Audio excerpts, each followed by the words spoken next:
All right, hello everyone. A few weeks ago, there was a rumor published, or a news article published in a French newspaper, and then repeated on the Assassin's Creed subreddit, on the Gaming Leaks subreddit, looking at a possible expansion, a DLC for Mirage. And I think there are quite a few reasons why that makes sense.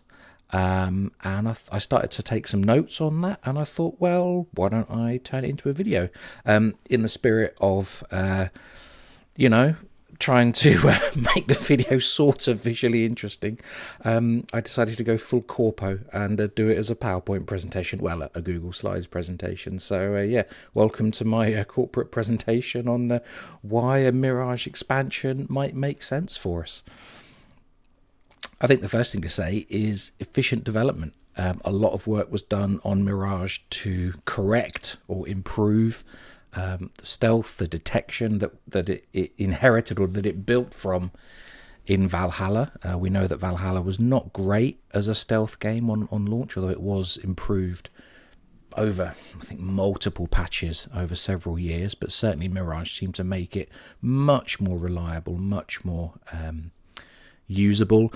A lot of work was done on movement and building a city to match that movement to make it more interesting. No, I'm not about to say that it's the height of Assassin's Creed parkour, but certainly it did give a little bit of that old magic back again, running across the rooftops. And there was a post-release parkour patch as well, which made ejects more usable and movement more interesting. Why not reuse that? A lot of work was done to give us a range of stealth tools that were really fun to use and combine, and you could customize the tools. So, if possible, why not reuse all of that development effort? You don't need to reinvent the wheel. You've got a good baseline. And if you can extract more product and more revenue from existing code, why not do it? The other side of it, and again, this is a bit more on the speculation side, but there's a lot of projects at Ubisoft that have been cancelled over the last year or so. Ubisoft have many thousands of employees. They likely have developers available to begin work on the project. It would make sense for the work to be done by studios that have experience working with the Anvil engine. Bordeaux would be the obvious target, although they're currently working on the Claws of Awaji expansion for Shadows. Is the whole studio working on it? Possibly not. Maybe they were already active on this project, but they're an ideal candidate to pick this up. They know the product, they know the code, they know the world and so on that they've built. So I think there's quite a few reasons why this could be relatively, I'm going to put the word relatively in there, relatively easily picked up and the work completed. Doing an expansion for Mirage would be a huge win for players still on previous gen consoles, and there are a lot. Now, I didn't get data for 2025, but I did find a very good article on Ars Technica from May last year, so 7-8 months ago. There were as many active PS4 players. I realise there's a typo on the slide there, but we're just going to leave it in now. There were as many active PS4 PlayStation players as there were PS5, 49 million each. Those numbers will, of course, have shifted in the last 7-8 months, but there's still a substantial install base of players who are happy with their older consoles. New consoles are expensive. Money is tight. Then you add in the Xbox gamers. There's a big market out there. You can think of it like AC Rogue. We've got Shadows coming out soon in, next month, and there's still people who probably would like AC content but can't get access to Shadows. It makes sense to make that content available if you can. And again, you've got some revenue coming in from the install base of players on older products. Mobile gaming is a topic I don't know much about. I don't game on mobile, but I know that mobile gaming is far and away the biggest slice of the game industry's pie. Mirage is available on mobile devices right now. An expansion for Mirage may make that even more attractive. So again, you're targeting another market that other Assassin's Creed games, even the recent ones like Valhalla or Odyssey, they're not available on mobile. Shadows is not available on mobile. Jade, we don't know what's happening with Jade. So again, you can bring some Assassin's Creed content to 2 platforms that don't have any, or don't have any coming this year. I think the other thing that's interesting is that Basim, he still has stories to tell. It would be relatively easy to create a new story for him. I realise I could have put the arrows in a better place there on the background picture of Hytham, but we're just going to go with it now because the slides are done. So I just put a very quick timeline of key events. So 860, this is from the wiki, of course. Thank you to the wiki editors, as always. 860, Basim met Roshan. He joins the Hidden Ones. He does his thing in Baghdad. He uncovers the truth of who Nihal is. 867, he meets Hytham. Well, he meets Hytham again, takes him as his apprentice. 870, he meets Sigurd in Constantinople. And then in 872, he meets Ava in Formberg. There's plenty of gaps where you could, insert a new story. You could keep the story in Baghdad. So you could do something between the end of Mirage and before he adopts is the wrong word, before he takes Hytham as his apprentice. Or, so you could keep the existing world that you've already built, all the assets, all the visuals, just a new story.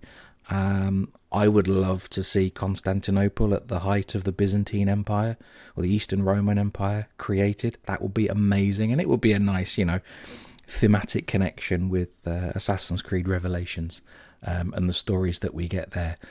There's lots they can do here between 860 up to maybe 870, 871. There's plenty of gaps in the timeline that can be filled in. The other thing I think is interesting, and I realise now as I look at the slide full screen, that white text is quite hard to read. We're just going to go with it. It could provide useful content for the Animus Hub. We've seen a short video trailer looking at the Animus Hub.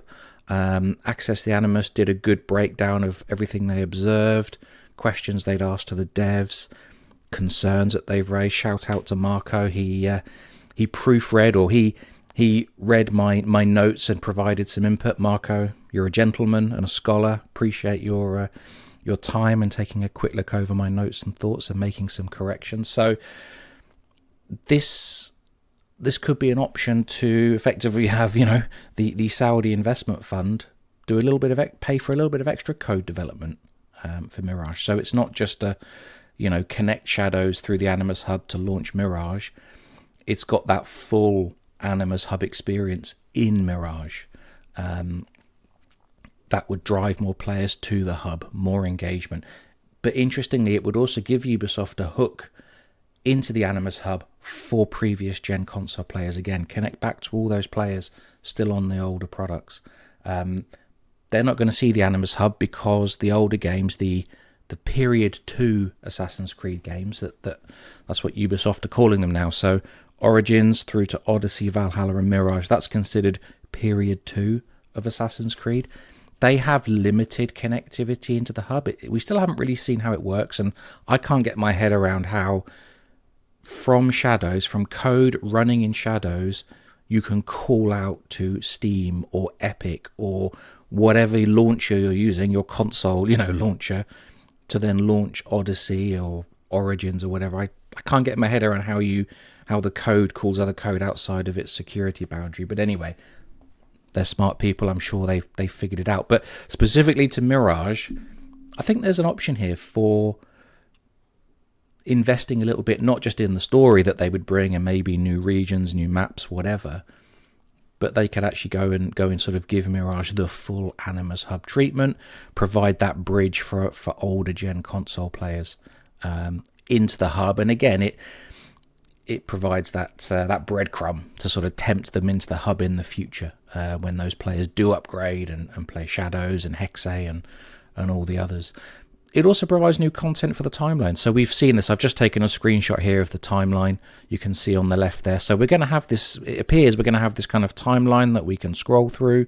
We can launch different games, and we kind of start to see the whole history of Assassin's Creed here on this timeline.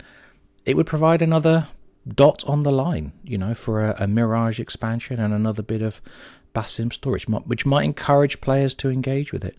The final point I thought of as I was thinking about Mirage is there was a hidden video and audio file in Mirage's code, which was odd. It suggested quite a different modern day. Perhaps it was events taking place in the far future. It would provide an option to bring that back and maybe make that canon, make that a connection between the modern day as we left it sort of in 2020, 2021 when Valhalla ended. Basim emerges from Yggdrasil. He meets Sean and Bex. He becomes our modern day protagonist, and then his story seems to have come to an end, and it's a bit disappointing. So it could be an option to finish that, or just to act as a narrative bridge from the events of Sean, Bex's time, Basim, Layla, that group of modern day protagonists, to whatever the modern day is in Shadows. Final point I'll make, and again, probably the white text here is not the best choice, but that's too late now, we're going with it. It's the Saudi connection. So the investment allegedly is coming from a game development company called Savvy Games Group. I had a look at their website, had a look at their annual reports. Pretty interesting stuff if you like that kind of business speak. They're owned by Saudi Arabia's sovereign investment fund. Even in the Saudi market alone, there's 21 million gamers in Saudi Arabia. 70% of the population identifies gamers. 48% of those are women. It's quite interesting. That company could be making a very cold business investment. We would like to invest. We like this product. We want more of it. But they could be a bit more of a local focus. They want to bring content to the market that focuses on the history and culture of the Middle East. A Mirage expansion would fit this perfectly. And then they can promote it heavily in their own market and the surrounding markets of the Middle East. Ubisoft, they don't provide breakdowns of their revenue or anything by market. I did go back through their financial reports.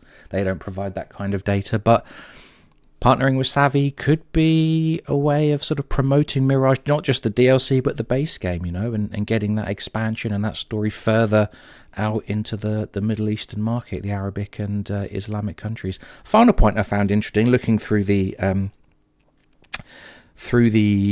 financial report for Savvy and doing a little bit of cross-checking on LinkedIn. The CEO of one of the development studios owned by Savvy is a chap called Yannick Teller. He worked at Ubisoft for 19 years, and he established Ubi's Abu Dhabi studio. So I found that kind of more personal link between Ubisoft to Savvy interesting, and maybe he's a bridge that makes this project happen. So anyway, that was a quick look through reasons why this might make sense and why the stars align. Consider this a business case. I didn't intend to write a business case, but I was thinking about why Mirage makes sense as an expansion, why you could justify it, and hey, if Savvy Games Group are willing to pay for it, why wouldn't Ubisoft do it? Let's wait and see. Personally, I really enjoyed Mirage. I know the story isn't the best in the franchise, but I loved the gameplay. I loved walking around that city. I loved being a stealthy assassin with the range of tools. I loved running across Baghdad's rooftops. And if there's more of that, I would play the heck out of it. So there we are. What do you think? Let me know. Think a Mirage DLC is good, interesting, not bothered? Yeah, let me know what you think. And we'll speak soon.